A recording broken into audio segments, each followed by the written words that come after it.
कल से शुरू हो रहे हरियाणा विधानसभा के शीतकालीन सत्र के लिए बुलाई गई बीएसी बैठक के बाद मुख्यमंत्री नायब सिंह सैनी प्रेस मीडिया को जानकारी देते हुए 3 दिन का सेशन तय हुआ है और इस पर अगर हमारे विपक्ष के नेता को कोई इस बात की उन्होंने बात कही है, हाउस भी निर्णय कर सकता है। हाउस क्या निर्णय करेगा, परंतु सरकार पूर्ण रूप से हर विषय पे, हर बिंदु पे चर्चा करने के लिए तैयार है।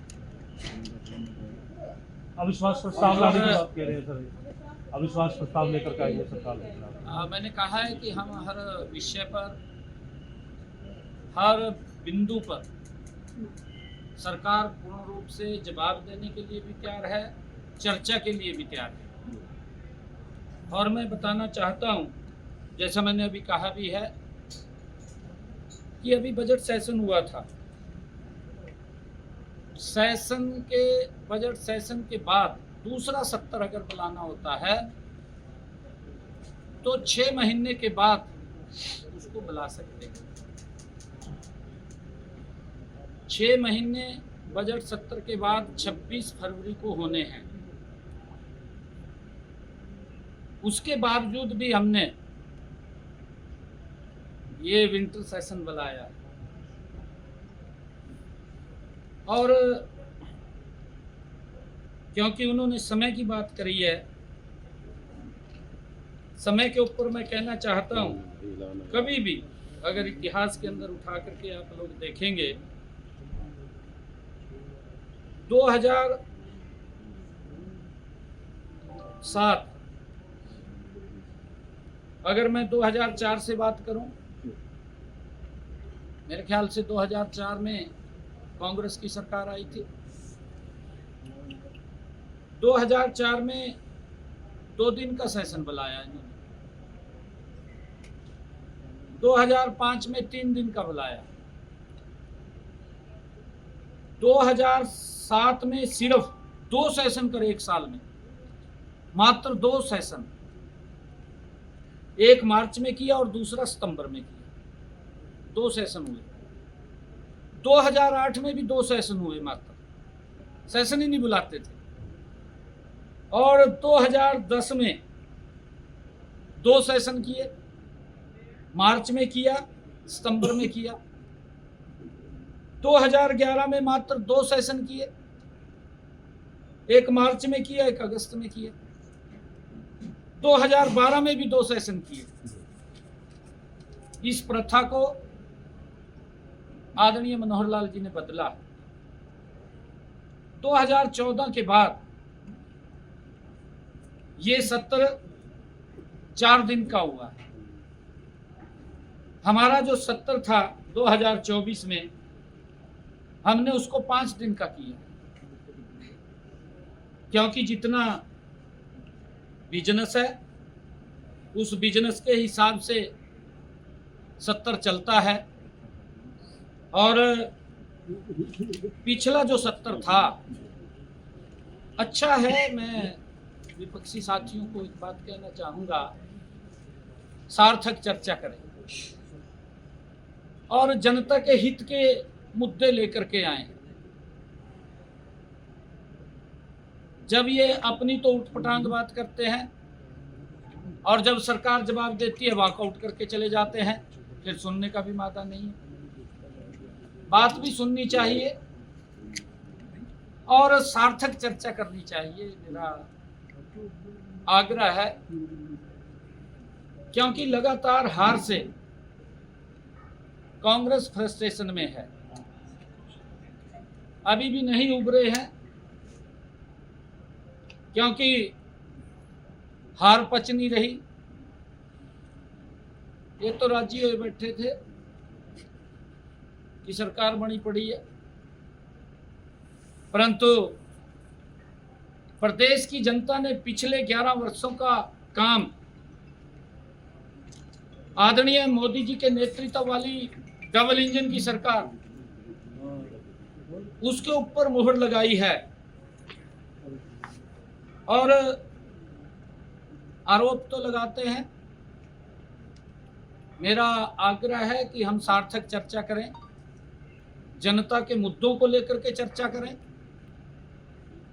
सरकार उसका जवाब देने के लिए तैयार है। और पिछला जो 70 था, पिछले 70 में एक दिन तो पूरा ही बर्बाद किया, आपके सामने है। तरीके से सरकार बनाई गई है, वोट की चोरी से सरकार बनाई गई है। और साथ ही सर जो नेशनल हेराल्ड के मामले में जो सोनिया गांधी और राहुल गांधी का जिस तरीके से नाम आया है, उनका ये कहना है सर कि ये सरकार साजिश कर रही है और जो जांच एजेंसियां हैं उनका दुरुपयोग किया जा रहा है। इस मुद्दे पर आज कांग्रेस सड़क पर उतरी है सर, क्या कहेंगे सर? देखिए, कांग्रेस पार्टी झूठ का सहारा ले रही है, झूठे मनगढ़ंत मुद्दे खड़े कर रही है, लोगों में भ्रम की स्थिति पैदा कर रही है। पहले तो इन्होंने ये मुद्दा खड़ा किया कि मोदी जी अगर तीसरी बार आगे संविधान को खतरा हो जाएगा। मैं एक बात बड़े फक्र के साथ और विश्वास के साथ कह रहा हूं, बाबा भीमराव अंबेडकर जी के पवित्र संविधान को नरेंद्र मोदी की सरकार में कोई खतरा नहीं है। अगर खतरा किसी को है ना तो कांग्रेस पार्टी को खतरा अभी हम खत्म हो ली है। कोई खतरा नहीं है सर। पंजाब में खिलाड़ियों की हत्या हो रही है सर। 2022 से लेकर अब तक 4 खिलाड़ियों को शूटआउट में हत्या कर दी गई। लेकिन हरियाणा में भी सर विपक्ष लेकिन खिलाड़ियों के मुद्दे को विधानसभा में उठाने की बात कर रहा है। सर, इस पर आम आदमी पार्टी के प्रधान ने भी आज जवाब दिया। उन्होंने कहा है कि पहले अपने प्रदेश को देखा जाए। उन्होंने कहा कि हरियाणा में जो है क्रिमिनल ब्रीडिंग हो रही है, यहाँ पे जो क्रिमिनल है वो पैदा हो रहे हैं और दूसरे स्टेट्स में जाकर क्राइम कर रहे हैं। बड़ी मुस्तैदी से काम कर रही है। आपने पीछे पूरा का पूरा देखा भी है कि अगर किसी ने क्राइम किया है, क्राइम करने वाले को तुरंत सलाखों के पीछे पहुंचाने का काम हमारी पुलिस ने किया। समय नहीं लगाया लंबा। देखिए, कुछ ब्लाइंड घटनाएं होती हैं, उसमें जरूर थोड़ी सी 1 दिन 2 दिन 4 दिन इतना समय लग सकता है, परंतु एक भी केस ऐसा नहीं है जिस केस अगर किसी ने क्राइम किया है उसके खिलाफ सख्त कार्रवाई हमारी पुलिस ने ना की हो। और पंजाब की लॉ एंड ऑर्डर व्यवस्था वो धूमिल हो चुकी है, क्योंकि पंजाब के अंदर उनको चिंता जन की नहीं है। वो तो बेचारे अपने जिस प्रकार से कांग्रेस लगी रहती थी मलाई चाटने में, उसी प्रकार से आम आदमी पार्टी भी लगी हुई है पंजाब के अंदर।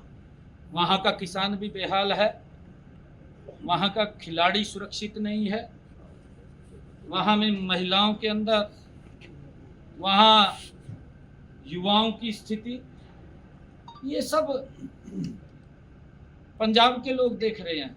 मेरा कहने का विषय नहीं है, दुर्भाग्यपूर्ण है, क्योंकि जब पंजाब के अंदर ग्राउंड के ऊपर खेलते हुए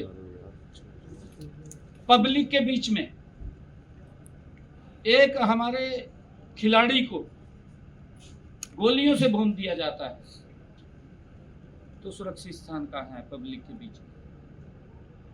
मैंने तो ये कहा था, ये दुर्भाग्यपूर्ण है और ऐसा नहीं होना चाहिए। हम स्पोर्ट्स के लिए भी हमने जो काम किए हैं, बिल्कुल फ्लोर ऑफ द हाउस हम जवाब देने के लिए तैयार हैं।